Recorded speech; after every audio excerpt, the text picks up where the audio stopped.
You've been a teacher for a little while and you're quite frankly sick of your paycheck.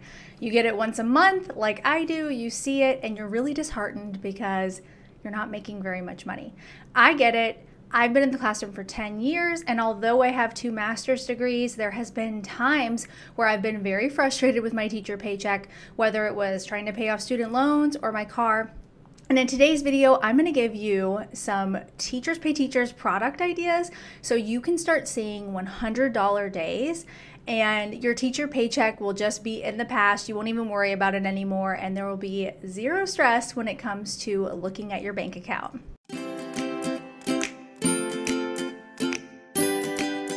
Hi, I'm Molly, and I'm a 5th grade teacher who helps teachers just like you start and grow your own online Teachers Pay Teachers store so you can do things like pay off your student loans, go on that summer trip, or send your kids to summer camp. Things that you want to do, but our teaching salary doesn't always allow us the possibilities. I've been on Teachers Pay Teachers for a while, and I've really honed in on products that will sell well. And in this video today, you're going to walk away with some great ideas. I'm not going to show you how to make them. This video is all about what you could possibly make and a few tips and tricks that I like to teach my students inside of From Zero to Cha-Ching, my self-paced TPT course. Some hot products that you could make that you could also turn into product lines later down the road. Something I really love are digital notebooks. Kids are doing so much right now on iPads, and so if you can make a teacher's life easier by creating a digital notebook, something that their students can do on their iPad and then turn in digitally to the teacher, it works so well. My students in 5th grade are really efficient with this. Anytime I turn an assignment into a digital version, they turn it in faster than they do paper, they don't lose it, and you can make anything in your classroom a digital notebook. If you want templates on how to do that, I have those inside of my course From Zero to Cha-Ching, and I'll link that below, and you can get started right away and basically steal all of my templates that I use. Okay, so year-long slides. These are really popular, but if you think about it, almost all elementary classrooms have them, and I would venture to say middle school and high school do this too. So a year-long slide would be like your morning meeting slide, or maybe it's an agenda slide, something that you have created every day for the entire school year that's going to make somebody's life easier.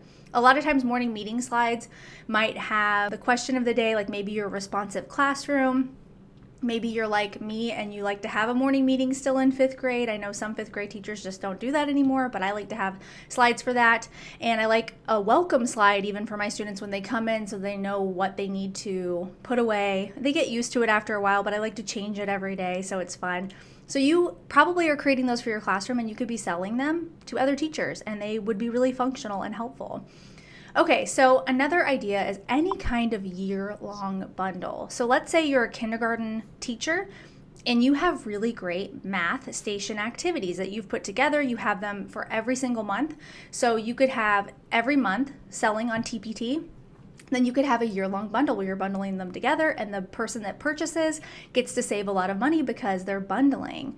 Those perform really well. They're tied to Common Core learning standards, which products that have a tie to that usually do a little bit better when it comes to purchasing things that teachers are using as resources in their classroom.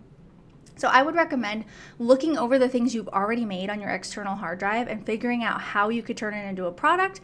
And if you're at the point where you just need the guidance of how to do it, like time is a thing, you don't know how to structure your time, you're not really exactly sure where to start, that's where my course From Zero to Cha-Ching will teach you all of that. And you can always send me a DM on Instagram if you're interested in learning more about it, but you're just like, don't really know what my next best steps are. You can send me a message and we'll chat. So those are some examples of products that you can make right now. And just remember that if you were to start making $100 a day, that ends up being around $3,000 a month. And that's a pretty average, I would say, teaching salary. Some lower because of the state you live in. So $2,000 to $4,000, I say, would be a really good window. What if you could replace your teaching salary? Maybe you don't want to leave the classroom. Maybe you're like me and you still love teaching, but you want extra money and you don't want to have another job. Like, you don't want to go apply at Old Navy, even though the discount sounds amazing, but then all your paycheck's going to go to that. And you could be making sales during the day while you're teaching and then still spending time with your family at night. And Teachers Pay Teachers can do that for you. You just need to set the ball in motion and stop second guessing yourself. I know you're capable of doing it. I've worked with hundreds of sellers at this point, and the number one thing the successful sellers have in common is they started and they followed a plan. All right, so I hope this video helped you, give you some amazing product ideas to get your TPT store making $100 a day. Remember, you can check out from Zero To Cha-Ching in the description box below, and go ahead and send me a DM over on Instagram and let me know what you're going to make. I would love to chat with you over there. My handle is always at the top of my YouTube videos, and you can find me on Instagram. So thanks so much for being here this week, and I'll see you next time.